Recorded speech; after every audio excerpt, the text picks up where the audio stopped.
Baik, bismillahirrahmanirrahim. Alhamdulillah nahmaduhu wa nasta'inuhu wa nastaghfiruh wa na'udzu billahi min shururi anfusina wa min sayyiati a'malina. Man yahdihillahu fala mudilla lahu wa man yudlilhu fala hadiya lahu. Wa asyhadu an la ilaha illallah wahdahu la syarika lahu wa asyhadu anna Muhammadan 'abduhu wa rasuluhu amma ba'd. Rabbi shrah li sadri wa yassir li amri wahlul 'uqdatam min lisani yafqahu qawli. Rabbi zidni 'ilma warzuqni fahma. Allahumma inna nas'aluka 'ilman nafi'a wa rizqan thayyiban wa 'amalan mutaqabbala. Assalamualaikum warahmatullahi wabarakatuh. Apa khabar semua hari ini? Dah sarapan? Wih, sarapan apa? Prata.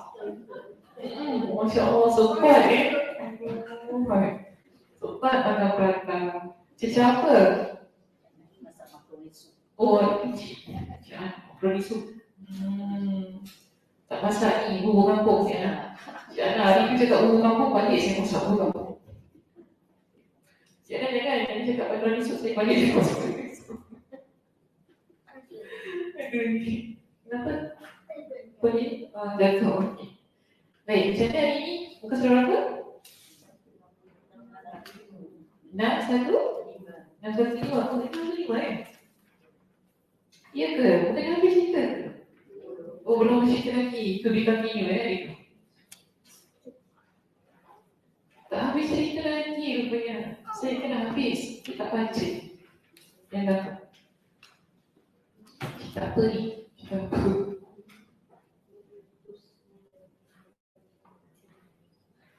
Meletus ni.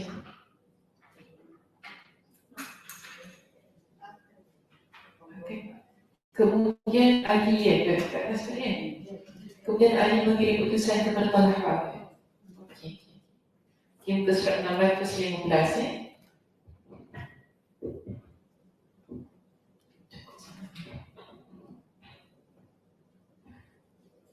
Muka surat 615. Di sini kita sambung tentang usaha perdamaian yang dilakukan oleh Ali, antara Ali dengan siapa? Aisyah lagi, Talha dan Az-Zubair. Sambungnya kisah mereka bertiga, apa yang berlaku berikutnya. Baik, kemudian Ali mengirim utusan kepada Talha dan Az-Zubair untuk menyampaikan, jika kalian berbeza dengan apa yang telah disampaikan oleh Al-Qa'qa' bin Amr, maka tahanlah hingga kami datang untuk mempelajari masalah ini. Kemudian Talha dan Az-Zubair mengirim jawapan bertulis, kami pada permasalahan yang berbeza dengan Al-Qa'qa', iaitu tetap memilih perdamaian. Maka di sini orang ramai pun merasa tenang jiwanya dan lega. Tiap-tiap orang bergabung bersama pasukannya. Kemudian keesokan sore pagi petang, keesokan petang Ali mengutus Abdullah bin Abbas radhiyallahu anhuma kepada mereka. Lalu mereka mengirim Muhammad dan Talha as-Sajjad. Malam itu kedua pihak bermalam dalam keadaan yang baik-baik. Jadi kedua belah pihak dah bersepakat untuk berdamai. Maknanya Ali dan Talha, Zubair, Aisyah, mereka tidak berperang. Okey, kedua-duanya bersepakat untuk berdamai. Sebab tu dapat tidur dalam keadaan yang tenang, aman pada malam itu. Tak ada fikir-fikir lagi dah, dia nak pergi perang ke tak pergi perang ke. Benda tu dah tak wujud lagi. Jadi sekarang ini, masalahnya siapa yang tak boleh tidur? Pembunuh Usman yang tak boleh tidur malam tu, mereka yang tak dapat tidur, tak nyenyak tidur. Sebab itu di sini, akan tetapi para pembunuh Usman melalui malam itu dengan seburuk-buruk keadaan. Mereka berunding dan sepakat untuk mengobarkan peperangan pada pagi buta esok hari. Mereka bangun sebelum terbit fajar. Jumlah mereka sekitar 2,000 orang. Ramai tu bukan 2 orang. Kalau kita kata 2 orang tu kira ramai 2,000. Jadi masing-masing kelompok bergabung dengan kerabat kaum bersama kerabatnya, lalu menyerang tentera Talha dan Az-Zubair dengan pedang. Maka setiap golongan bergegas menuju kaumnya untuk melindungi mereka. Orang ramai bangun dari tidurnya dan langsung mengambil senjata sambil berteriak, "Penduduk Kufah menyerbu kami pada malam hari. Mereka mengkhianati kami."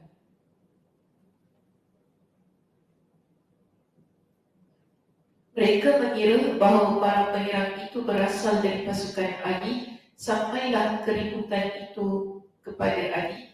Beliau berkata, "Ada apa gerangan dengan mereka?"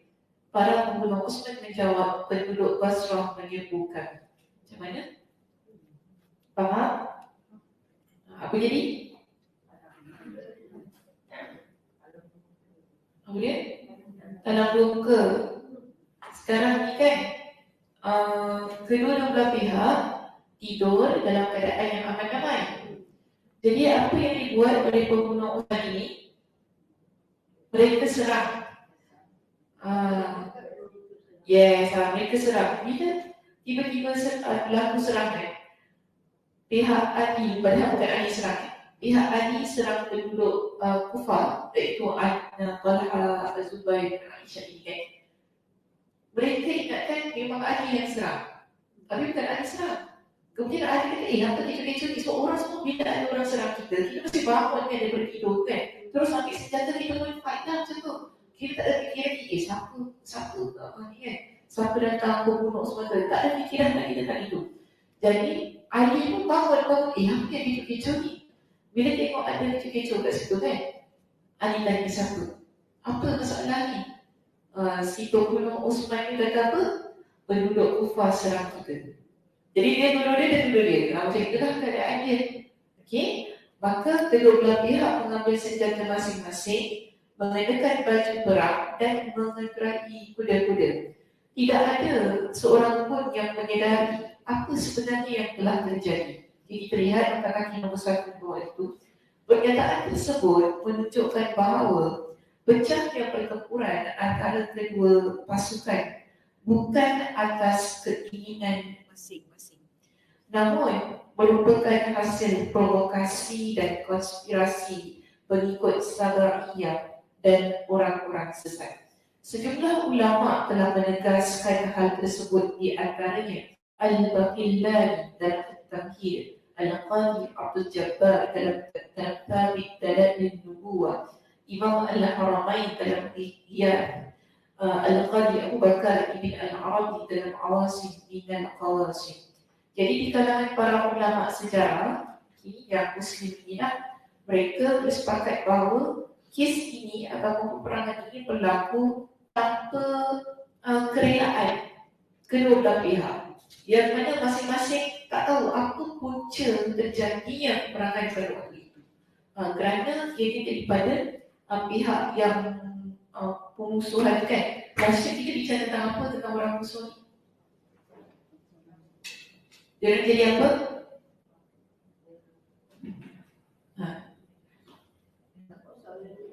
Apa soalannya? Okey. Higher stage lah. Jangan Cik Maria. Saya menggunakan tenaga suara saya ni. Walaupun tak apa. Okey, minggu lepas kita bincang tentang apa? Apa plan musuh? Nak lagakan. Okey, mereka nak lagakan antara pasukan Ali dengan pasukan Aisyah. Kita ambil AA lah ya. Ini bukan Azman Ali ya. Kita ambil AA. AA maksudnya Ali, Aisyah. Bilang dulu nanti kan tiba balik AA siapa AA. Okey. So Ali dengan Aisyah. Mereka nak lagakan kedua-dua belah pihak ini supaya mereka terselamat. Sebab apa? Kedua belah pihak antara A dan A ini sudah bersepakat untuk berdamai. Bila mereka berdamai, nanti yang akan dibunuh ialah pembunuh Osman. Kerana semua akan fokus kepada mereka. So sekarang mereka tak nak. Okay? Aisyah dengan Ali fokus mereka terus-terusan nak cari. Biar mereka ni berdua bertelaga. Bila mereka berdua bertelaga, akhirnya hilanglah kefokusan itu, mereka dah lupa dah tentang pembunuh Osman. Jadi sekarang inilah yang mereka lakukan secara licik sekali. Dah tahu orang sedang berdamai, tidur ni, tengah tidur ni, mereka pergi serang sebab 2,000 orang. Bila 2,000 orang yang menyerang, kita tak tahu dah mana satu. Kan? Dan kedua-dua 2,000 orang ini masuk dalam kedua-dua kumpulan. Okay, masuk maknanya korang-korang jadi penyokong lah gitu.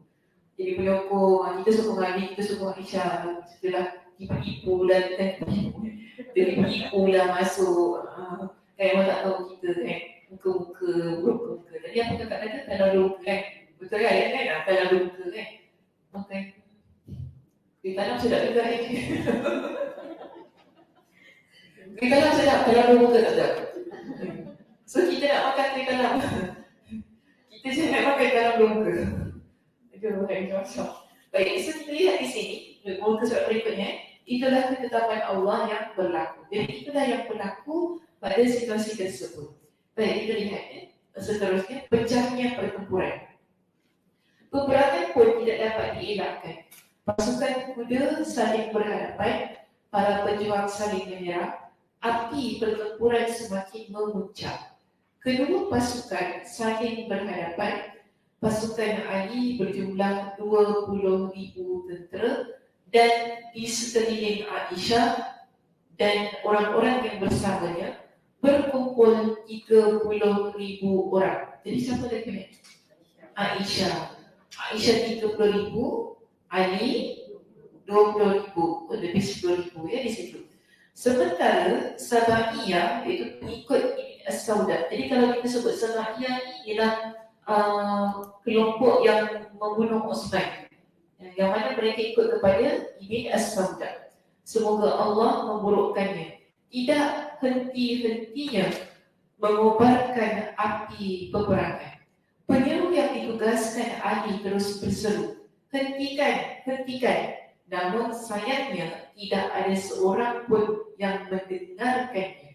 Datanglah Ka'ab bin Surqah di Basrah seraya berkata, wahai Ummul Mukminin, temuilah orang ramai, barangkali Allah mendamaikan mereka melalui dirimu. Okey, faham tak perkara ni?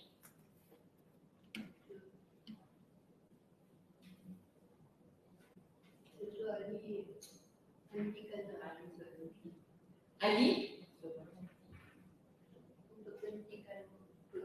untuk hentikan pergaduhan, apa yang mereka buat? Diorang tak dengar? Diorang tak indahkan. Okey, jadi seterusnya diorang suruh Aisyah pergi depan untuk menghentikan pertempuran tersebut. Jadi Aisyah sekarang lihat perangkat yang berikutnya. Aisyah duduk dalam sekeduk dia di atas unta. Sekeduk tahu apa? Apa? Begini je lah okey tak apa. Kita cakap gini je lah, sekeduk tu gini, okey. Faham je lah kalau kita ni? Yang gini. Yang betul faham? Yang gini atas unta, okey. Dan mereka melindungi sekeduk tersebut dengan pelindung. Aisyah pun maju dan berhenti di tempat yang mana dia dapat melihat pasukan yang sedang bertempur. Mereka saling terlibat baku hantam, ini sering tentang-menentang dan saling menyerang. Syiar mereka pada hari itu adalah tidak boleh menghabisi orang yang terluka dan tidak boleh mengejar orang yang lari. Ini syiar maksudnya syarat. Syarat mereka ni dalam peperangan saudara ini, kalau ada orang yang terluka, kita tak boleh bunuh. Maksudnya kalau dia dah jatuh, dia dah terluka kan, kita tak boleh bangun, biarkan saja. Kita jangan terus habiskan nyawa dia. Kemudian dan tak boleh mengejar orang yang lari. Dan kalau ada orang lari, kita nampak daripada medan pertempuran ini, tak boleh kejar. Biarkan je. Dia begitu. Syiar kedua belah pasukan ini. Walaupun demikian kita lihat, walaupun kedua-dua belah pasukan berpegang dengan apa yang mereka jadikan prinsip itu tadi, tidak akan membunuh orang yang terluka dan tidak mengejar orang yang lari, dia kata ramai sekali korban yang jatuh. Hingga Ali berkata kepada puteranya Al-Hasan, "Wahai putraku, alangkah baik sekiranya ayahmu mati 20 tahun sebelum hari ini." Kenapa dia kata begitu?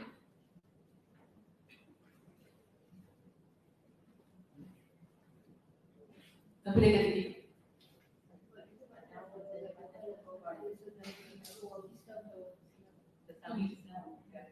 Islam bergaduh. Jadi, kenapa dia kata alangkah baik dia mati 20 tahun? Dia cakap sama kata. Klik.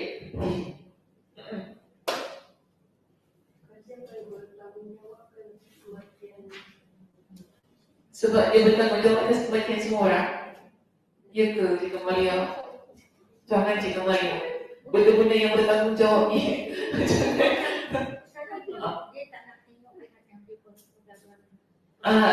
Maknanya dia rasa kenapa aku mesti menyaksikan satu perang saudara ni yang begitu dahsyat. Kan? Ini perang saudara maknanya Muslim sama Muslim, sahabat dengan sahabat. Jadi bila dia begini kan, yang mana ramai orang yang jatuh, berkorban, nanti dia macam, kenapa benda ni berlaku? Tapi Al-Hasan, dia kata ini kepada ayah dia, "Wahai ayah, bukankah aku telah melarangmu dari hal ini?" Hasan larang ke? Kita pernah baca kan? Hasan kata apa kepada ayah dia? Semua buka. Hasan kata apa? Hasan kata apa ya ni? Apa dia cakap? Ya Allah. Apa dia cakap hari tu? Hasan cakap apa? Dia kata apa dengan bapak dia? Dia cakap dengan bapak dia nak pergi. Tak apalah, biar. Kan, tak payah tengok belakang tu. Ikut pun tak lihat sendiri. Ikut exam macam mana ni? Kalau exam, dia cakap apa ya? Dia cakap apa? Kita dah lihat sendiri. Tak apa dia pun ayat Quran pun. Kalau ayat Quran tak boleh seseorang. Kalau Al-Quran tak boleh menayat sendiri. Tapi sekarang ni cuma kata-kata manusia, tak masalah pun. Jadi dia kata kepada ayah ayahnya, "Wahai ayahku, kau jangan pergi. Biarkan saja. Biarkan saja mereka itu. Jangan keluar daripada Madinah. Kan, sebab nanti mungkinlah jadi macam ni kan." Tapi bagi Ali dia positif. Sebab bagi dia nak berdamai. Dia tak nak berlaku langsung peperangan.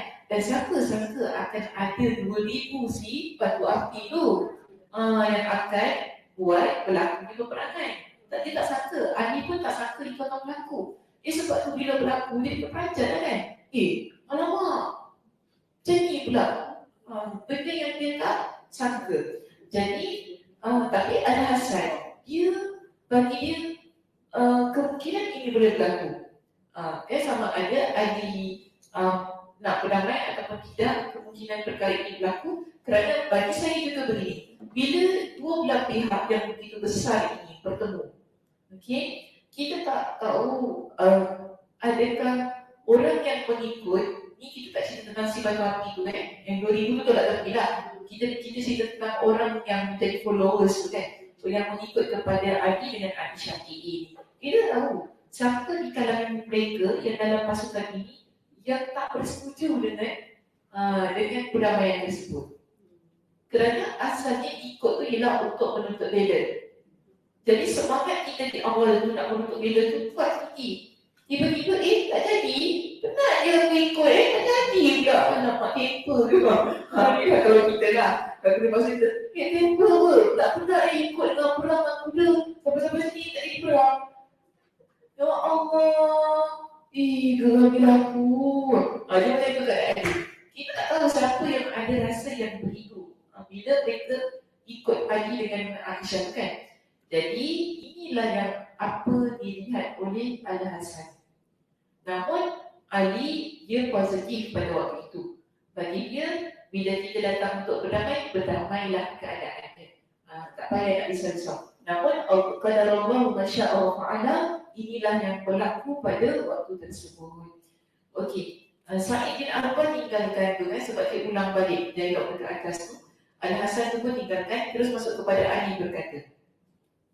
Ali berkata, wahai anakku, aku tidak menyangka persoalannya sampai seperti ini. Tengok kan? Ali dia tak sangka. Dia sendiri beritahu kepada Al-Hasan. Bila anak dia kata, kan aku dah cakap jangan pergi sini, jangan buat semua kan. Tapi Ali kata, aku tak sangka. Manalah mak tahu lagi. Manalah mak tahu. Kita kalau cakap mak dia, dia tak ada cakap dengan mak. Dia kata begini, manalah aku tahu lagi macam ini. Kalau aku tahu, tak buat lagi macam itu lah. Jadi Ali kata, wahai anakku, aku tak sangka persoalan ini sampai seperti ini. Lalu dia sendiri lihat Mubarak bin Fudalah meriwayatkan dari Al-Hasan, dari Abu Bakar dia bercerita. Ketika perang Jamal semakin memuncak dan Ali melihat kepala-kepala berjatuhan. Maknanya apa? Putus. Kita perang ni, kita tak fikirlah kita terpaksa. Dia tahu kita terpaksa sama-sama tak depan kita kan. Jadi kepala ni berjatuhan. Maknanya ramai orang yang kepalanya terputus. Jatuh dalam dekat tanah ni kan. Jadi maka Ali memeluk puteranya Al-Hasan ke dadanya. Ali ni macam lemah semangat kan. Innalillahi wa inna Hasan. Kebaikan apa yang diharapkan setelah hari ini. Ini lepas hari ini kita nak harap kebaikan apa lagi dah. Sebab yang mati ni semua orang yang baik-baik lah, bukan orang yang kita kata betul-betul nak perang-perang musuh Allah. Baik. Jadi sekarang kita lihat Al-Hafiz Abu Ya'la Al-Muslim berkata, Abu Yusuf Ya'qub bin Ibrahim Ad-Dawraqi menceritakan kepada kami, Abu Asim menceritakan kepada kami dari Abdullah bin Muhammad bin Abdul Malik bin Muslim Ar-Rashid dari datuknya Abdul Malik dari Abi Jalil Al-Naziri. Dia berkata, aku menyaksikan Ali dan Az-Zubair ketika keduanya bersepakat, yakni pada peperangan Jamal.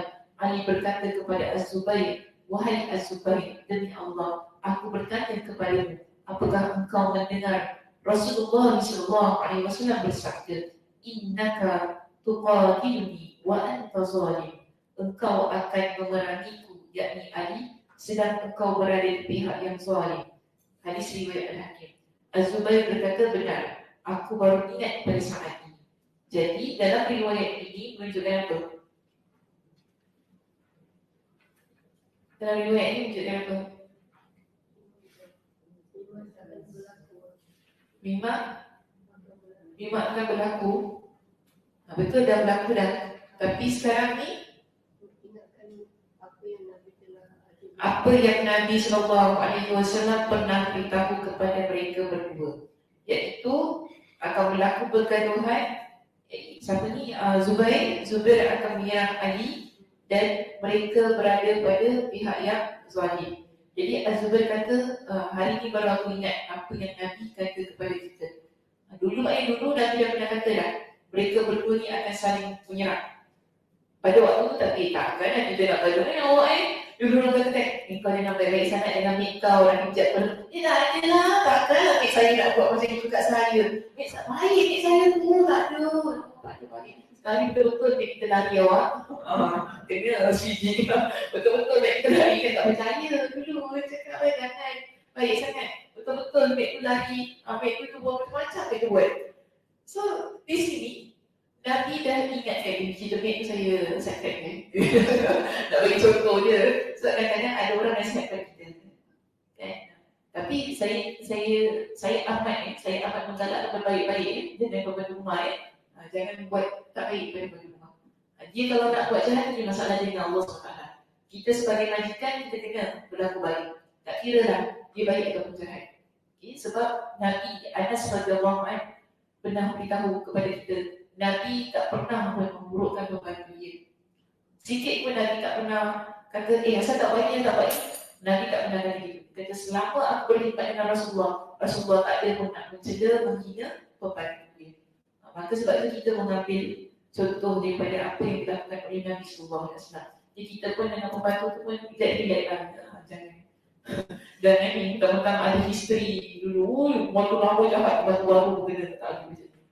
Okay? Semua kena dilayan dengan baik. Sebagaimana yang Nabi Sallallahu Alaihi Wasallam tunjukkan kepada kita. Baik, seterusnya kita lihat di sini. Nabi dah pernah beritahu kepada mereka berdua bahawa mereka berdua akan saling serang menyerang. Tapi pada waktu itu mereka tak hiraukan sangatlah sehingga terlupa apa yang Nabi pesan kepada mereka. Namun bila akhirnya berlaku situasi itu, kan, barulah Zubair kata, hari ini baru saya ingat apa yang Nabi pesan. Okey, baik, seterusnya muka surat 618. Al-Baihaqi meriwayatkan dari Al-Hakim dari Jabir Abdullah bin Muhammad bin Abdul Malik bin Muslim Ar-Raqashi dari kakek yang sama dari Nabi. Lalu Az-Zubair kembali dengan mengenai tuntunan dia sambil membelah barisan pasukan. Putranya, yakni Abdullah bin Az-Zubair menahannya dan bertanya, ada apa gerangan denganmu?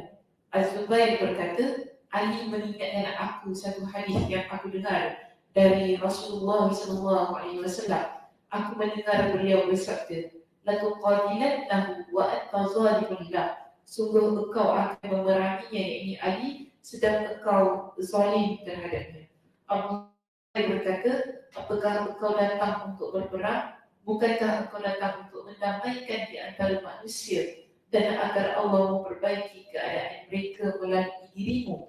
Az-Zubair berkata, aku telah bersumpah untuk tidak memeranginya. Abdullah bin Az-Zubair berkata, merdekakan saja budakmu bernama, itu hamba, hambamu bernama Sarjas, dan majulah untuk mendamaikan mereka. Maka Az-Zubair pun membebaskan hambanya bernama Sarjas dan maju ke depan.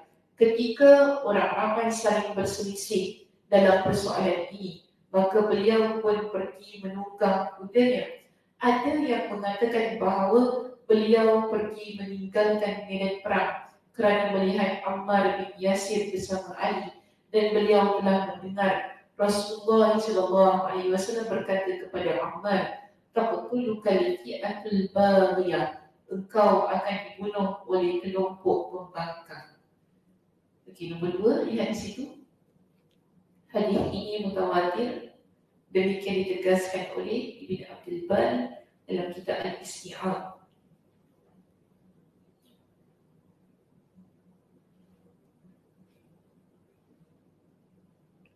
Nombor 1 yang mana?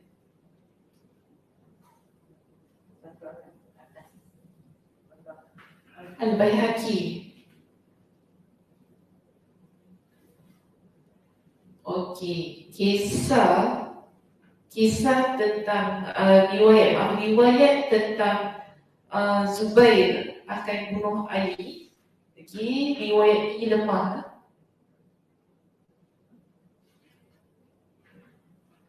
Tadi kan kita baca kisah hadis yang Nabi kata kalian berdua akan saling berbunuhan, kan? Okey, riwayat itu lemah. Okey, kisah ini lemah. Sanad-sanad dalam kisah ini sangat lemah. Tetapi yang sahih taqtuluka al-fi'atul baghiyah yang nombor 2. Kisah yang nombor 2 tu sahih. Kisah yang nombor 1 di atas itu lemah. Okey, tak apalah, biarkan je, tak apa. Biarkan je. Seterusnya, beliau khawatir Ammar terbunuh dalam peperangan itu. Jadi di sini kita nampak Az-Zubair dia mengambil pendekatan untuk mengeluarkan dirinya daripada peperangan tersebut kerana dia bimbang dia akan bunuh Ali, dan juga dia bimbang Ammar bin Yasir juga akan terbunuh pada waktu itu. Jadi sebab itu dia khawatir Ammar bin Yasir terbunuh pada peperangan tersebut. maka kita lihat sini, Imam Ibn Katsir memberikan kesimpulan di sini.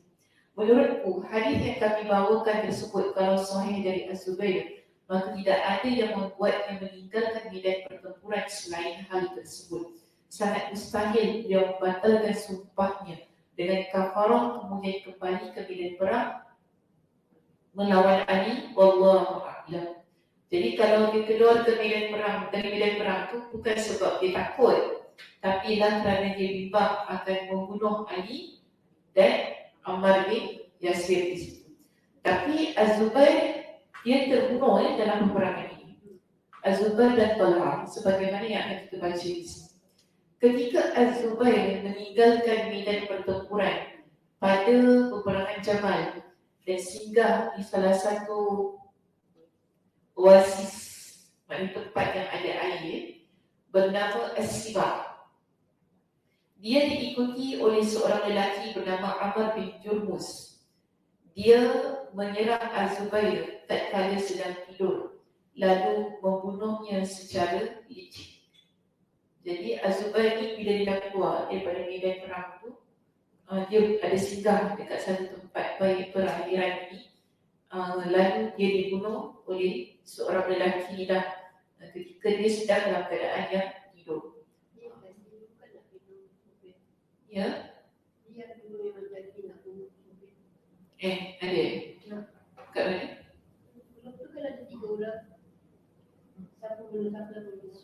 Oh, jadi dia ni lah orang ni Oh, Ammar bin Jurmus ni Okey. Jadi dia berjaya lah bunuh. Tapi masalahnya bunuh ni bunuh cara penakut lah. Kan? Kita kalau serang-serang hendak ni, nakut tu namanya. Bunuh orang tengah tidur. Kenapa tak bunuh orang tengah sedang? Sebab Az-Zubair ni dia pahlawan tau, pahlawan perang, bukan sembarangan orang. Jadi kalau kita bunuh orang macam ni, bagi saya ni orang yang penakut. Dah baling batu, sembunyi tangan. Dah baling batu, sembunyi tangan. Ini jangan ikut orang yang orang macam ni. Dia dah cakap, dia sembunyi. Boy. Sedapnya. Tu kan. Dah cakap, tak, bukan saya cakap. Kau cakap. Bagus. Sekarang pun macam itu kan. Sekarang senjata kita lidah. Betul tak? Senjata kita lidah. Dia cakap macam, tak, bukan saya cakap. Bukan kau cakap kan. Bagus. Geram dia juga dengar. Inilah. Kalau dulu pedang, pedang kan. Okey, baik. Jadi Az-Zubair kita ini dalam keadaan yang begitu mati. Terbunuh dalam keadaan yang begitu. Ada pun Talha, maka pada saat pertempuran berlangsung, dia terkena panah. Tak bertuan. Panah tak bertuan. Cantik. Terkena panah tak bertuan. Tak tahulah siapa, panah siapa. Yang tidak diketahui dari mana asalnya. Yang terkena pada kakinya. Hingga tembus sampai terkena kuda. Okay. Kuda itu pun lari tak terkendalikan. Talha pun berteriak, wahai hamba Allah, tolonglah aku. Wahai hamba Allah, tolonglah aku. Salah seorang hambanya mengejar kuda tersebut dan menangkapnya. Talha berkata kepadanya, cepat bawa aku ke rumah. Sementara khufnya sejenis sepatu dari kulit penuh darah. Dia berkata kepada hambanya, boncenglah aku. Hal itu kerana darah terus mengalir dan kondisinya sudah melemah. Hamba itu hamba yang dia punya pembantu dia membonceng di belakangnya, lalu membawanya ke sebuah rumah di Basrah, lalu beliau wafat di sana. Nombor 2.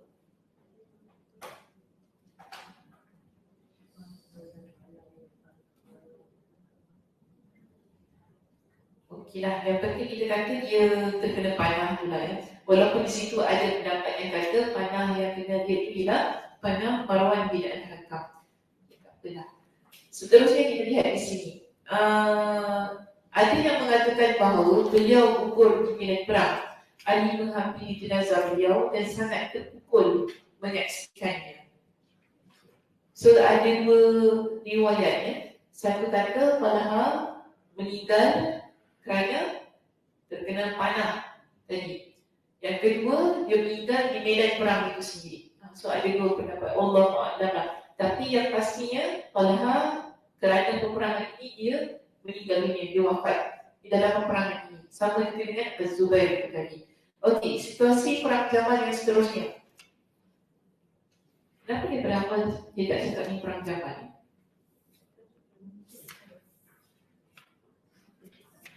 Patut dia pada awal dah sebut perang ni perang Jamal. Dan tengah-tengah cerita boleh sebut nama perang Jamal. Perang Jamal ni maknanya apa? Aisyah yang unta. Macam tu. Sebab dia nama perang Jamal.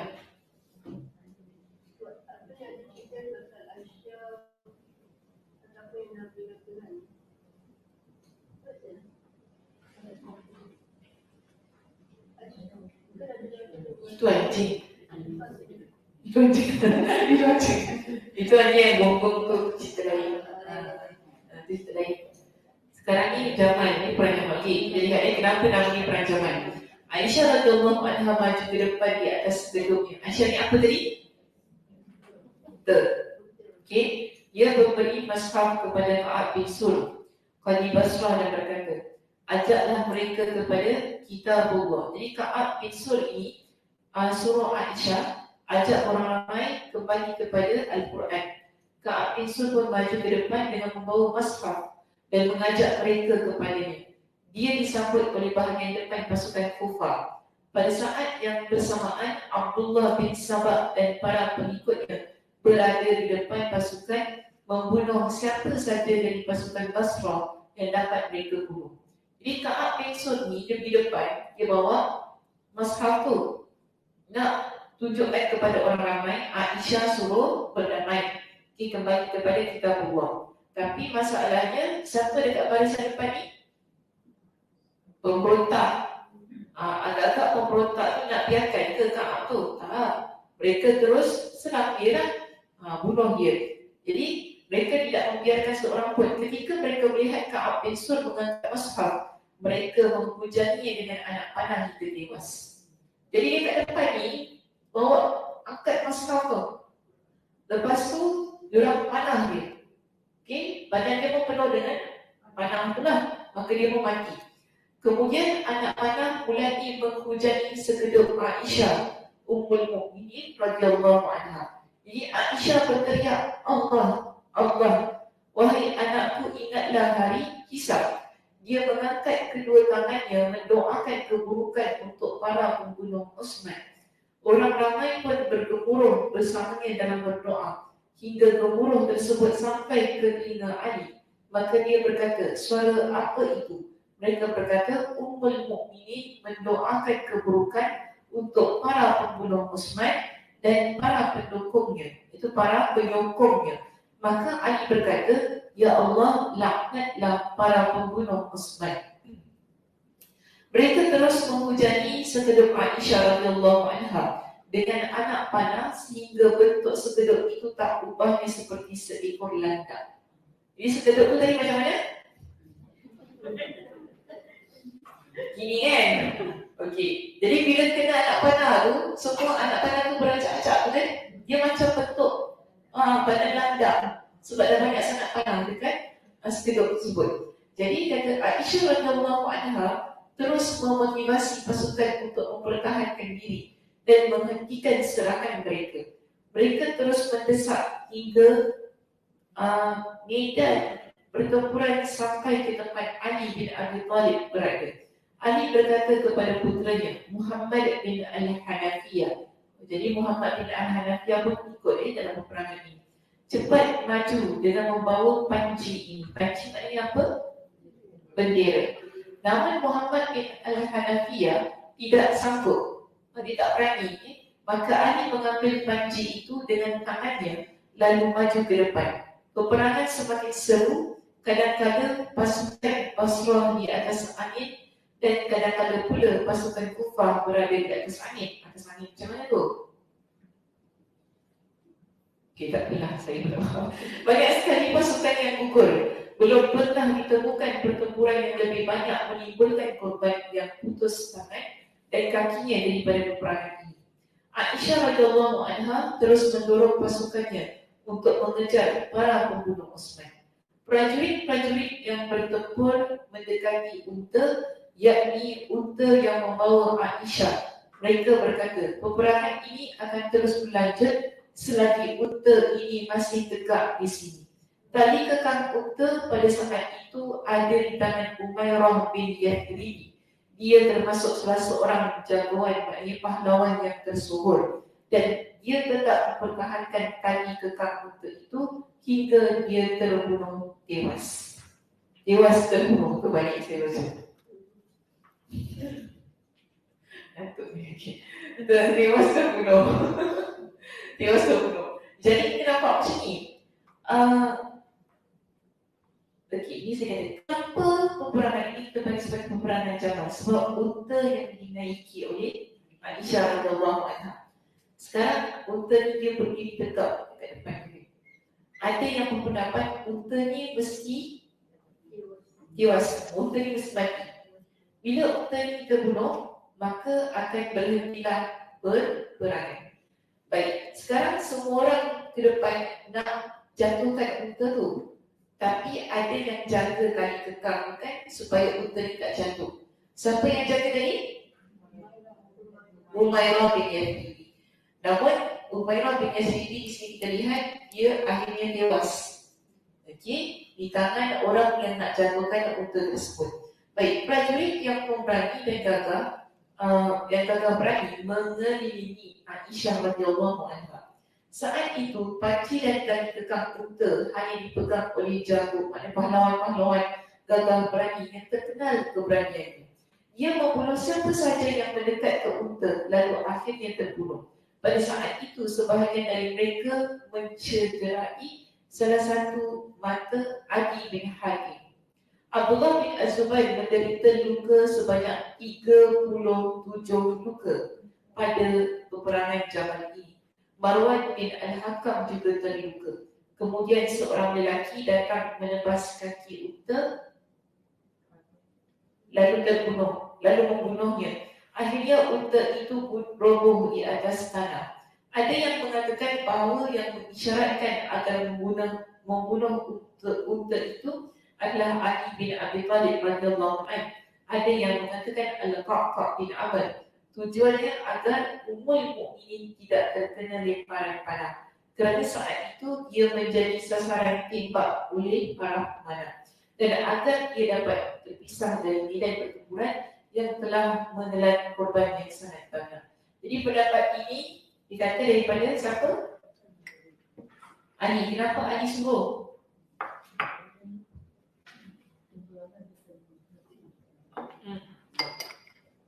Baru baca tadi, kenapa disuruh?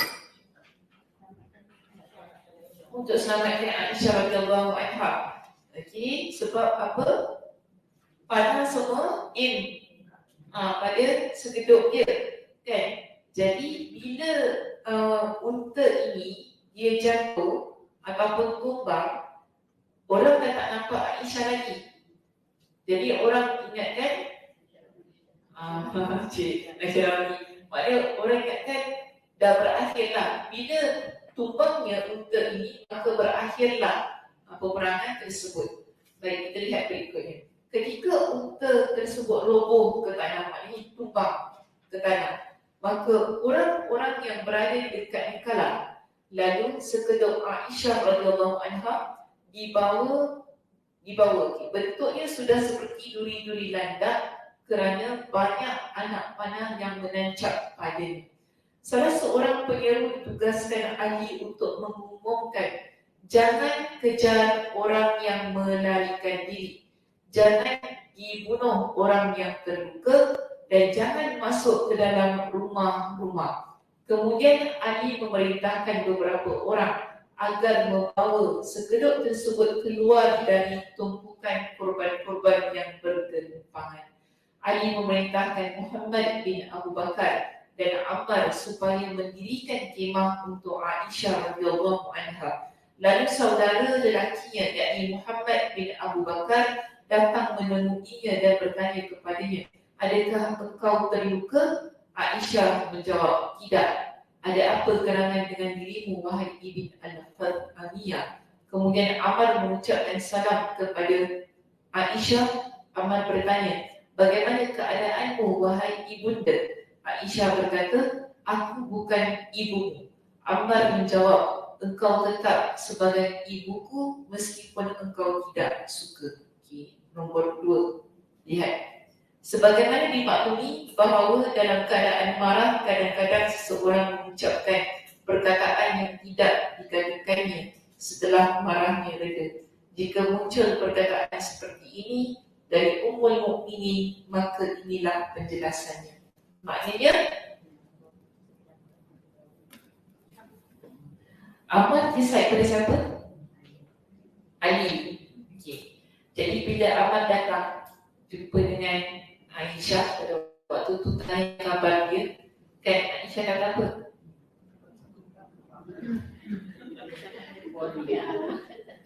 Aisyah worry. Sebab dia kata apa? Dia panggil Aisyah apa? Ibu kan? Ibu. Aisyah kata apa? Aku bukan mak kau. Jangan, aku bukan mak kau. Asal panggil aku mak? Lepas tu si Amal kata apa? Tak apalah, kalau tak suka pun tak apalah, tak nak panggil mak juga. Macam itu lah kan. Dia guna ayat pasal Melayu sedap sikit. Kalau guna ayat terjemahan ni macam tak rasa sangat. Gitu. Jadi dia kata tak apalah, suka, tak suka tak apa, panggil mak juga. Tak kira. Sebab Ummul Mukminin, kita isteri Nabi semua kita panggil ibu. Betul tak? Ummul Mukminin. Jadi dalam kes ini, di bawah itu kan, dia memberikan alasan lah untuk Aisyah. Kenapa Aisyah tu cakap macam tu kan? Dia kata biasalah orang tengah marah. Orang kalau tengah marah, lagi-lagi orang perempuan ni, orang tengah marah, dia akan guna ayat yang mungkin menyakitkan keadaannya. Okay, maka inilah penjelasannya. So kita tak boleh kata, teruk ya Aisyah, aku bukan mak kau. Apa dah kau macam tu? Kita akan cakap macam tu, tapi dia kira biasa lah tengah marah. Aisyah masa dia hidup dengan Nabi pun banyak benda yang dia cakap. Betul. Aisyah ni kita kenal dia sebagai wanita yang very outspoken. Dia akan mudah cakap, mudah meluahkan Aisyah ni. Jadi pada masa Nabi hidup pun, waktu tu banyak benda yang dia cakap. Contoh yang dia marah pasal Nabi ingat sangat dengan Khadijah. Dan dia kata, asal kau ingat sangat perempuan yang dah tua yang dah mati? Dia cakap macam tu. Kita kan nak, Masya Allah. Dia tak salihah ni ayat dia. Kita tu, very vocal kan. Kalau kita kata, kau salihah ni ayat tu. Tapi ni Ummul Mukminin tau, bukan main-main. Bukan calon-calon wanita. Dan kita, ada lagi satu yang dia kata, apa dia beri Nabi. Dia kata, apa tu? Dia cakap siapa dia? Dia cakap Zainab.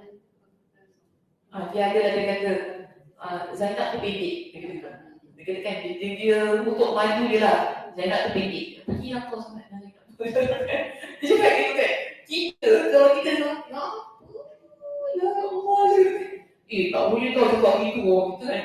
Tapi di sini kita lihatlah keadaan-keadaan yang begini. Ada kadang-kadang kita lepas cakap, biasalah orang tengah jealous, tengah marah kan, ayat-ayat yang begitu. Maka keadaan-keadaan begini kita fahamlah orang tengah jealous. Contoh dia pecahkan piring, kan Aisyah kan, dia pecahkan piring depan para sahabat, dia pecahkan piring kan. Kita bayangkanlah Nabi. Tapi kita ambil satu keadaan ni. Ada tetamu datang depan kita kan. Kemudian jiran madu dia bagi kuih ke apa kan. Depan-depan tetamu tu, dia campak piring tu, pecah piring tu, terbelah dua. Sahabat tu, yang mahal ni. Nabi, ibu kamu cemburu. Bila dia dah kata? Cuba kalau kena lelaki-lelaki zaman sekarang. Perang. Sebab apa dia rasa malu kan depan tetamu dia, isteri dia buat itu kan. Kawan saya pernah cerita, tak silap dia pergi Thailand tak dapat angkatan ni. Dia kata dia pergi, dan tu suami dia sepak isteri dia depan kawan. Sepak.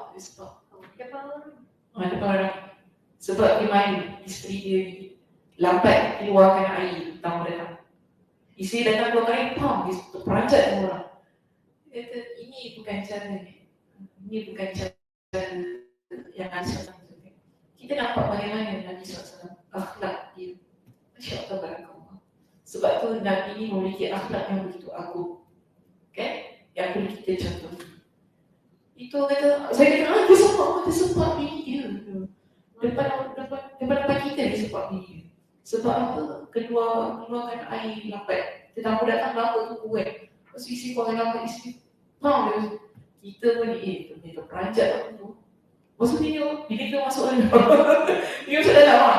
Takkanlah dia nak teriak nangis sama kita masuk dalam nangis kat dalam dia. Peranjat dia. Dahsyat. Tapi tak boleh. Itu saya kata, mungkin ada malu kan. Kenapa kau nampak sangat ni? Dia bertari kamu aku datang kan.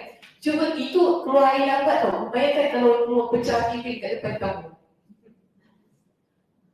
Mungkin ada suami dia kata, malulah kan. Dia mesti nak ni kan. Nak apa? Cover kan. Dia kata, awak ni kenapa ni? Pecah piring kat sini ni. Macam ni kan. Awak ni kenapa? Letak sini nak pecah kat dalam. Kan? Kita suami dengan suara melenting kan.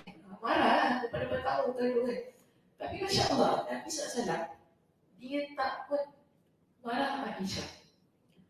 Dia cuma kata dia berangan di muka cemburu. Sangat berakikan. Sangat berakikan. Dan kita tak ada jumpa pada riwayat yang menyatakan bahawa selepas itu Nabi marah Aisyah. Tak ada. Yang Nabi suruh ialah, tak apa, nanti piring itu ganti balik lah. Hantar balik. Awak pakai piring awak, ganti balik. Balas baliklah kuih itu. Tak ada pun Nabi kata, kau ni tak ada. Itu kalau berlaku zaman sekarang. Senang dia, suami kata, bini saya dia jaga sebab tu saya ceraikan dia.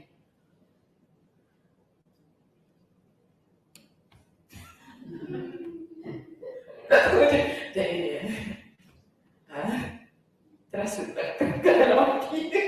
Okay.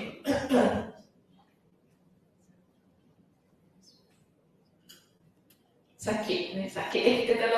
Kita kalau buat silap dalam rumah tangga, kemudian suami kita dengan mudah dia melabelkan kita sebagai biadab ataupun kurang ajar, dia bukan benda yang mudah untuk diterima oleh seorang isteri. Okay. Sebab apa? Kita kan perempuan yang complicated juga. Kita ada macam-macam kan. Kita PMS lain, kadang-kadang rasa nak marah, kadang-kadang ni kan. Kalau seorang suami, dia tak boleh nak memahami keadaan seorang isteri, lalu dia memberikan label ataupun kata-kata yang tak wajar lah. Bagi saya, jangan jadi suami lah. Jangan jadi suami. Sebab jadi suami ni untuk menjaga isteri tu, untuk kau tahu isteri tu macam mana perangai dia, macam mana sikap dia, dan bahkan kau perlu menyantuni isteri tu. Tapi kalau kita tak reti nak menyantuni sifat-sifat isteri ni kan, asyik kita isteri je yang nak kena faham suami apa hal keadaan. Sebab tu saya banyak kali ingatkan, perkahwinan dia saling memahami, saling menyantuni, dia bukan satu pihak saja. Kalau satu pihak saja dia tak jadilah. Sebab tu kita nampak bagaimana Nabi SAW sangat menyantuni isteri bagi dia, walaupun isteri dia ada buat salah. Dia tengok Hafsah kata tentang Sofia. Sofia ni wanita Yahudi, dia kata. Sofia tu perempuan Yahudi. Nabi SAW marah. Tapi dalam keadaan Nabi marah, Nabi tak kata benda yang tak baik kepada Hafsah. Nabi dalam keadaan marah masih lagi ada kesantunan. Nabi kepada Hafsah, bertakwalah engkau kepada Allah, wahai Hafsah. Cantik adatnya ya, cantik. Kurang yang cantik. Tangan tak jalan, tangan tak jalan.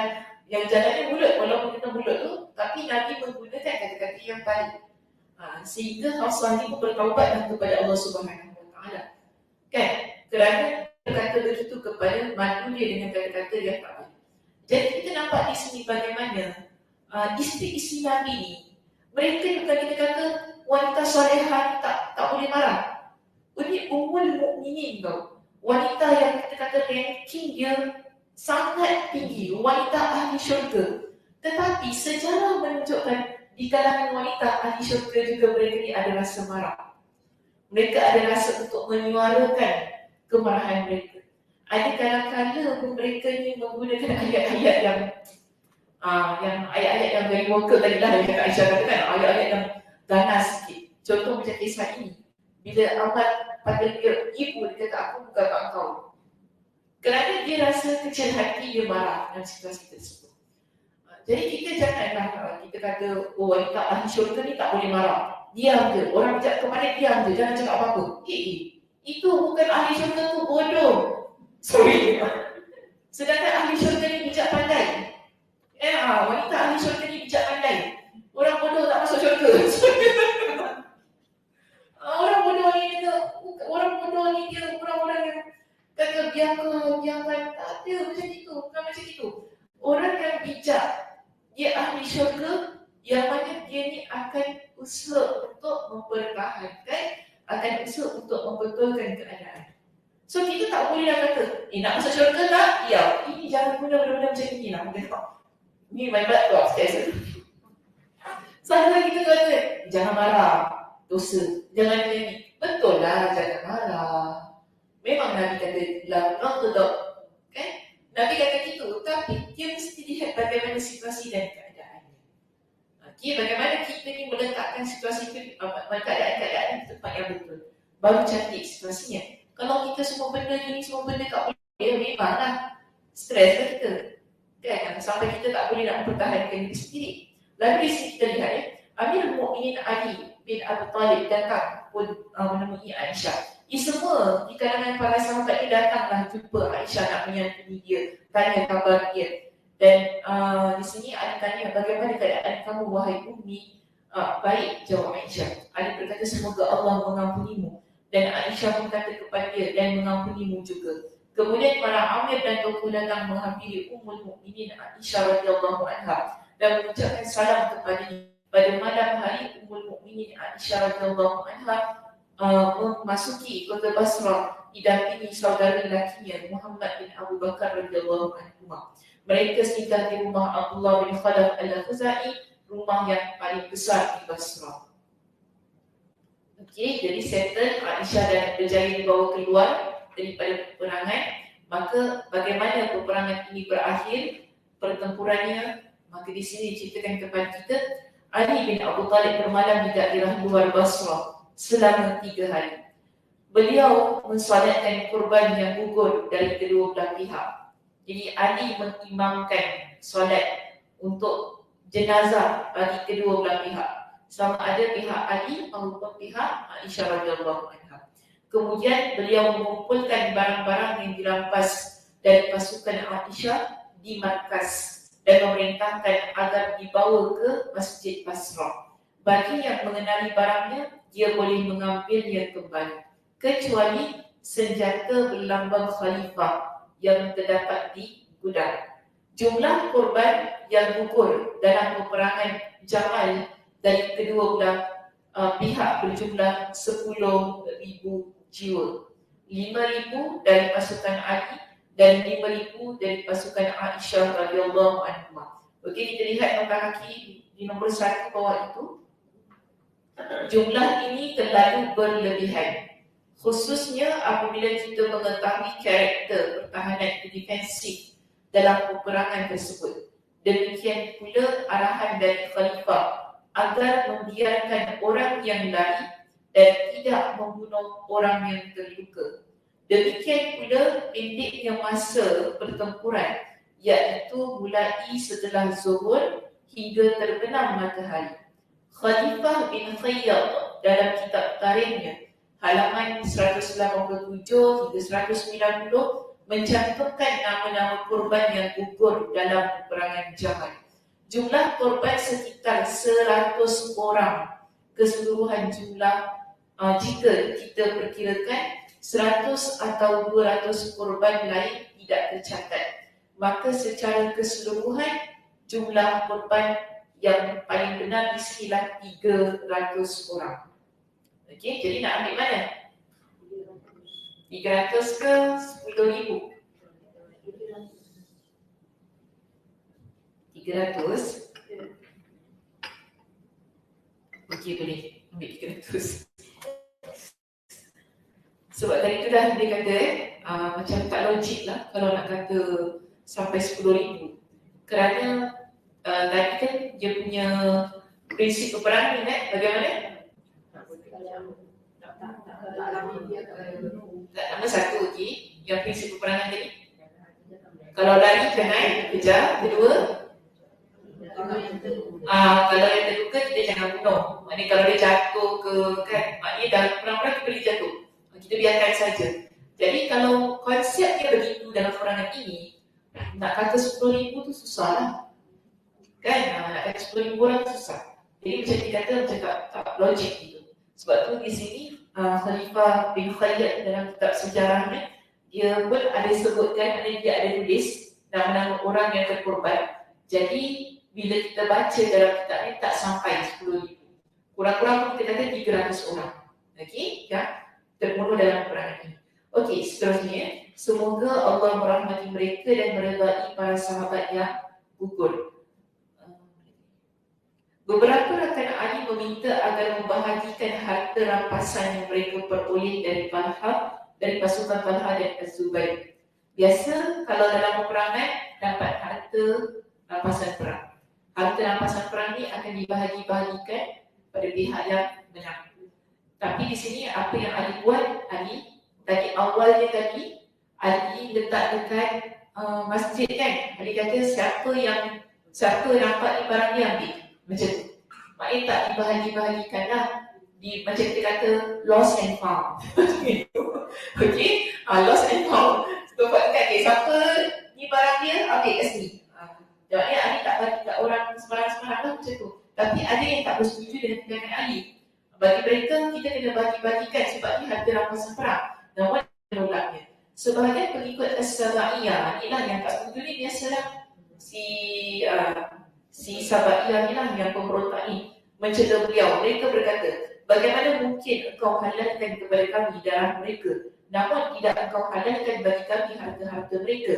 Okey, adakah Ali menghalalkan darah orang tu? Peperangan ini terjadi adakah atas arahan Ali? Tak. Yang halalkan darah ni korang je. Macam nak cakap yang halalkan darah ni korang ni yang pandai-pandai dibuat peperangan tu kan. Ali dengan Aisyah pada waktu tu dah berdamai. Jadi bagi Ali, ini bukan peperangan yang mana kalau dapat harta rampasan perang itu, kita nak kena bagi antara semua orang. Jadi di sini dia kata sampailah perkataan mereka itu kepada Ali. Beliau berkata, siapakah di antara kalian yang bersedia agar Ummul Mukminin masuk ke dalam bahagiannya? Maksudnya,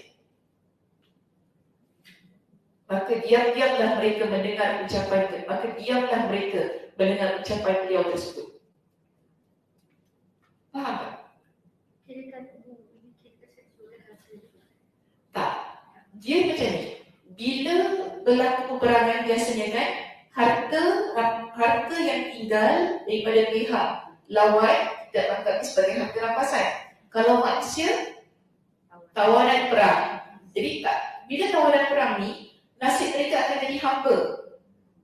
Dibahagi-bahagikan sebagai hamba di kalangan pihak yang menang. Sekarang ini, kalau harta rampasan perang kita nak bagikan, maknanya orang yang terselamat di pihak lawan, kita anggap mereka sebagai hamba tawanan perang kita yang akan kita bagikan. Sebab itu Ali kata kepada mereka, siapa yang nak jadikan Ummul Mukminin sebagai tawanan perang? Sebab kalau kita jadikan Ummul Mukminin sebagai tawanan perang, bermakna harta rampasan perang itulah pun kita bagi-bagikan sebagaimana layaknya orang dalam perang. Jadi Ali kata, siapa sanggup buat itu? Takkanlah isteri Nabi nak jadi hamba? Berani korang? Tak berani. Jadi sebab tu semua diam. Tak berani. Siapa berani buat itu? Silap-silap, leleh. Berani ke kata, tak apa, Aisyah tu hamba aku. Berani ke cakap itu? Silap-silap, putus leleh. Berani. Tak ramai orang berani. Tak ada orang berani yang akan buat begitu. Ketika Ali memasuki kota Basrah, beliau membahagi-bahagikan harta dari Baitul Mal kepada pasukannya. Jadi bila bahagi harta tu bukan harta rampasan perang, harta daripada Baitul Mal. Dia bahagikan. Sebab ialah bila orang yang ikut pergi berperang, mereka ni ada kita panggil allowance yang kita berikan kepada para tentera. So kita nak balik allowance-nya itu, kita tak ambil daripada harga rampasan perang, kita ambil daripada Baitul Mal untuk kes ini. Untuk kes peperangan ini. Yang mana setiap orang mendapat 500 dirham. Dia berkata, kalian juga berhak memperoleh bahagian sebesar itu dari hadiah-hadiah yang datang dari negeri Syam.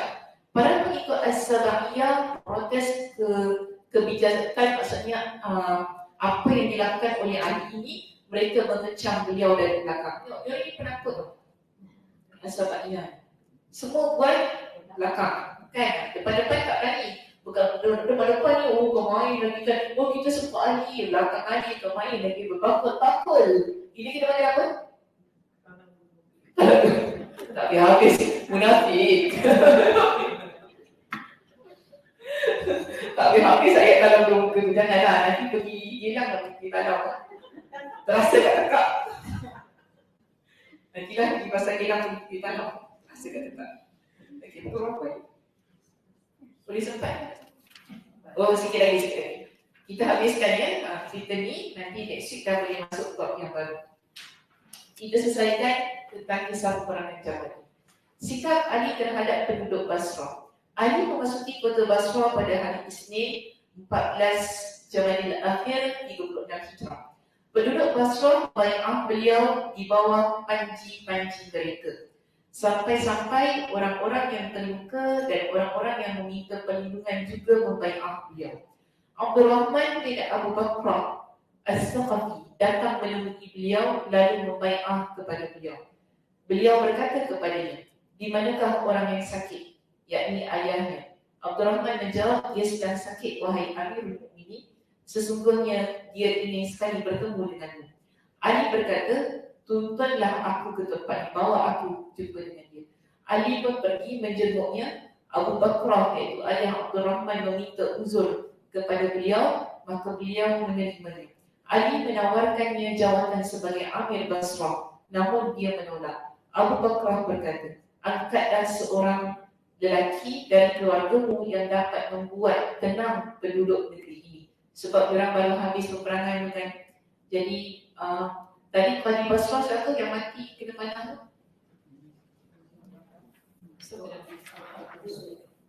Kusur Ka'ab. Betul kan yang betul Ka'ab bin Sur. Ka'ab bin Sur kan dah mati kan. Jadi maknanya di sini Ali ni dia nak jadi pengganti lah supaya tempat tersebut ada pemimpinnya. Dia tak balik Madinah. Maknanya ni nampaknya khalifah ni adalah khalifah yang bertanggungjawab. Takkanlah pandai-pandai dah korang nanti sendiri. Macam itu kan, aku dah nak balik dah, yang penting korang settle. Dia tak macam itu. Dia pun sebelum dia balik tu dia kata kena lantik dulu. Okay, Qadi nak lantik dulu pemimpin dekat sini. Barulah semua dah tenang, dia akan pulang. Tapi dia nak lantik siapa tu? Abdul Rahman bin Abu Bakrah. Maaf, bukan Abu Bakrah tu anak dia. Dia nak lantik Abu Bakrah, tapi Abu Bakrah tak nak. Dia kata apa kepada Ali? Lantik di kalangan ahli keluarga engkau. Maka Abu Bakrah ni kata dia diisyaratkan agar mengangkat Abdullah bin Abbas radhiyallahu anhu.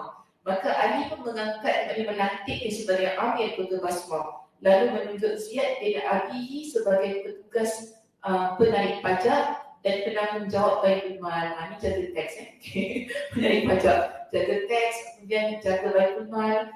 Ziyad. Ali memerintahkan Ibn Abbas agar mendengar saran-saran Ziyad. Dalam perang Jamal, Ziyad mengasingkan diri dan tidak ikut terlibat dalam peperangan. Jadi Ziyad ni dia tak terlibatlah dalam peperangan Jamal kan. Dia tak nak ambil pot kan.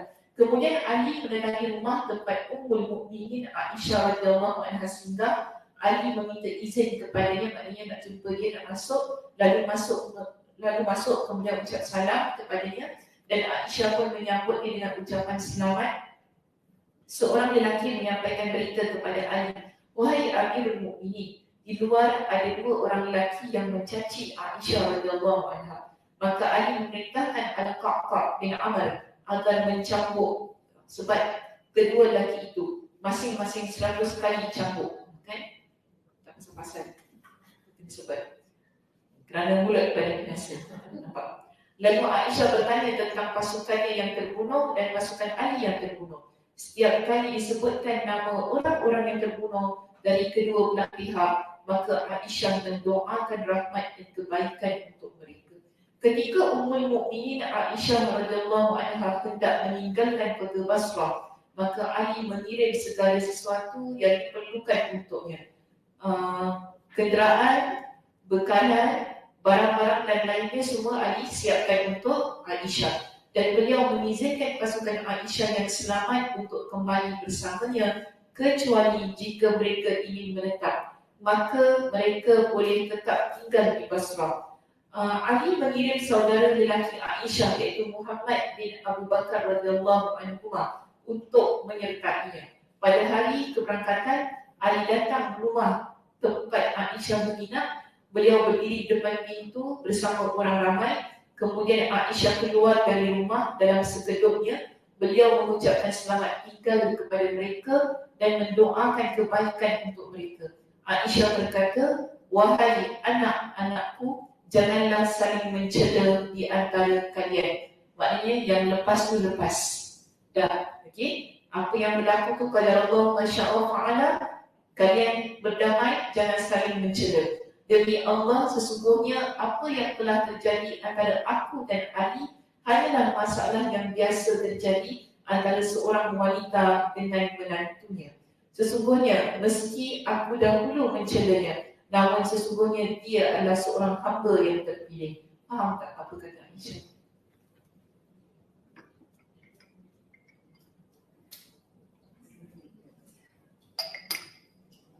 Kak Ram? Faham apa Kak Ram?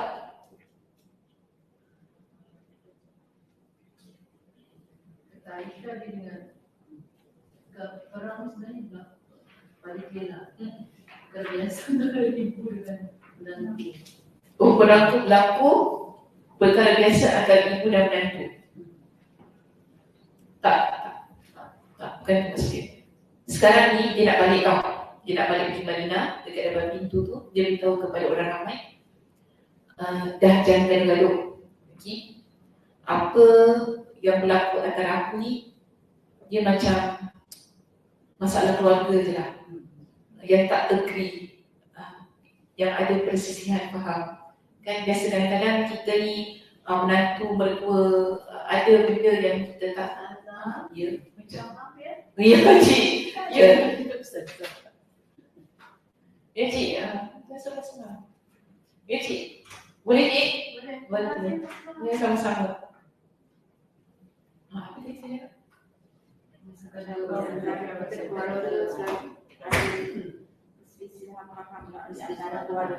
Persisihan faham antara keluarga. Jadi kan Aisyah, Ali menantu dengan mertua. Jadi Aisyah kata apa? Walaupun dulu, maknanya walaupun mencela tu maksudnya bukan cela apa tau? Dia tak setuju. Tak setuju tentang apa?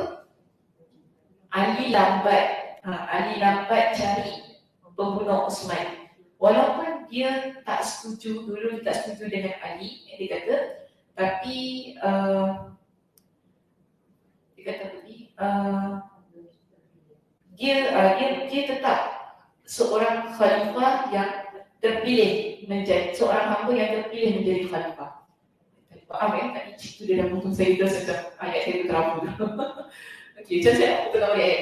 Baik di sini, Aisyah pesan antara dia dengan Ali dan itu dah settle.